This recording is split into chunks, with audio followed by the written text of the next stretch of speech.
आज जो मैं आपको सच्ची घटना सुनाने जा रहा हूँ, उस घटना को सुनाने से पहले मैं आपको एक फिल्म की याद दिलाना चाहूंगा। यह फिल्म 2017 में रिलीज हुई थी। इसका नाम था काबिल। इसमें अभिनेता है ऋतिक रोशन और अभिनेत्री हैं यामी गौतम।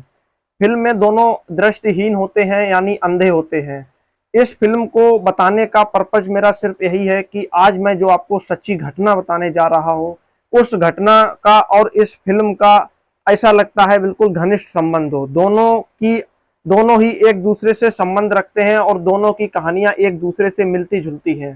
फिल्म में जो अभिनेत्री होती है वो आंखों से अंधी होती है। दोनों किरदार आंखों से अंधे होते हैं। फिल्म अभिनेत्री एक दिन कहीं गई होती है तो उसके पीछे कुछ गुंडे पड़ जाते हैं, लेकिन वह वहां से बच निकलती है।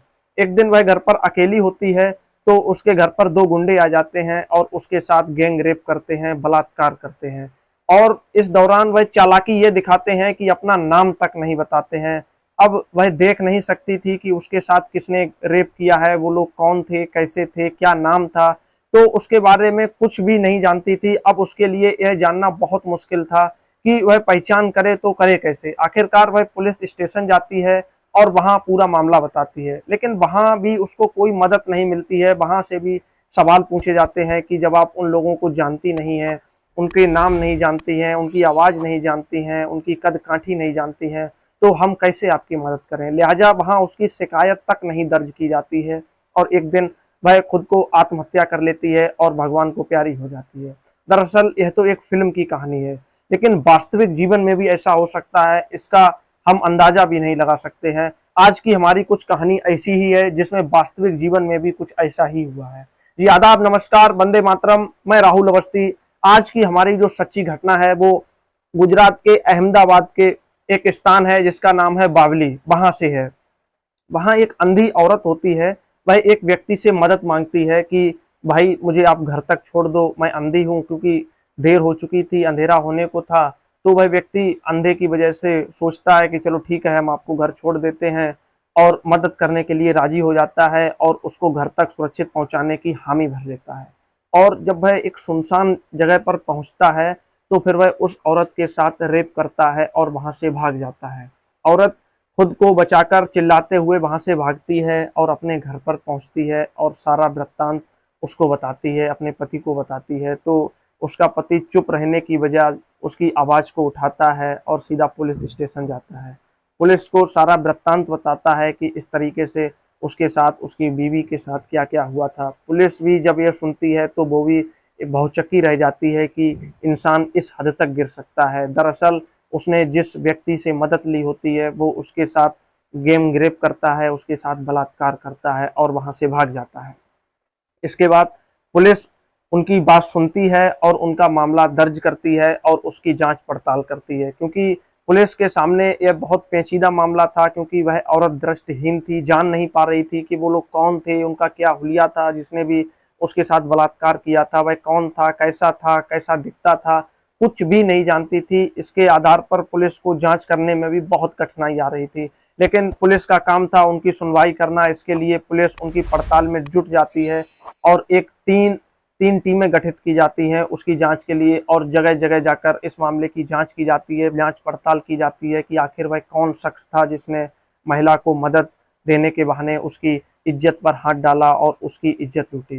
दरअसल वहाँ के सीसीटीवी कैमरे भी चेक किए जाते हैं, वहाँ से भी पुष्टि करने की कोशिश की जाती है, लेकिन कोई मामला हाथ नहीं लगता है। और पुलिस के हाथ में जब कुछ नहीं लगता है, पुलिस समझ नहीं पा रही थी कि वो आखिर करे तो करे क्या, क्योंकि कोई सुराग नहीं था, कुछ भी नहीं था। व्यक्ति कैसा दिखता था, क्या करता था, कुछ भी उसके बारे में आइडिया नहीं था। फिर पुलिस उस महिला को अपने पास बुलाती है और कुछ पूछती है, बताती है कि कुछ उसके बारे में आप बताओ, जैसा कि आपको लगता हो, किस तरीके का था, क्या था। तो वो महिला बताती है कि अगर वो व्यक्ति मेरे सामने आ जाए तो मैं उसको आवाज से बता सकती हूँ, क्योंकि जब उस महिला ने उस व्यक्ति से मदद मांगी थी तब उससे उसकी बातचीत हुई थी। तो वह बताती है कि अगर वो उसके सामने आ जाए और बातचीत हो तो वो बता सकती है कि वह कौन है। तो पुलिस को यह बात सुनकर कुछ उम्मीद जगती है और वह आसपास के जितने भी लोग थे, और वह समय बताती है औरत की वह किस समय पर उसने कहां से उस व्यक्ति से मदद मांगी थी। तो पुलिस उस एरिया की उसी समय के आधार पर वहां पर जांच पड़ताल करती है कि उस समय वहां कौन कौन लोग मौजूद थे, आसपास के सीसीटीवी कैमरों से भी मदद ली जाती है और कुछ संदिग्ध लोग मिलते हैं, उनको पुलिस वहां से उठाती भी है और आखिरकार उस व्यक्ति का भी पता चल जाता है जिसने इस घिनौने कृत्य को अंजाम दिया होता है। बाद में महिला के सामने वो पेश किया जाता है तो महिला उसको तुरंत पहचान लेती है, उससे बात करती है तो तुरंत बता देती है। दरअसल महिला ने जिस व्यक्ति से मदद मांगी थी वो एक रिक्शा वाला था। महिला रिक्शे वाले से मदद मांगती है और उससे कहती है कि मुझे आप घर तक छोड़ दो, तो रिक्शे वाला उसको घर तक छोड़ने के लिए हामी भर देता है और वह पहले से ही उसको अपना नाम गलत बताता है। महिला जब उससे उसका नाम पूछती है तो वो पहले से ही अपना नाम गलत बताता है।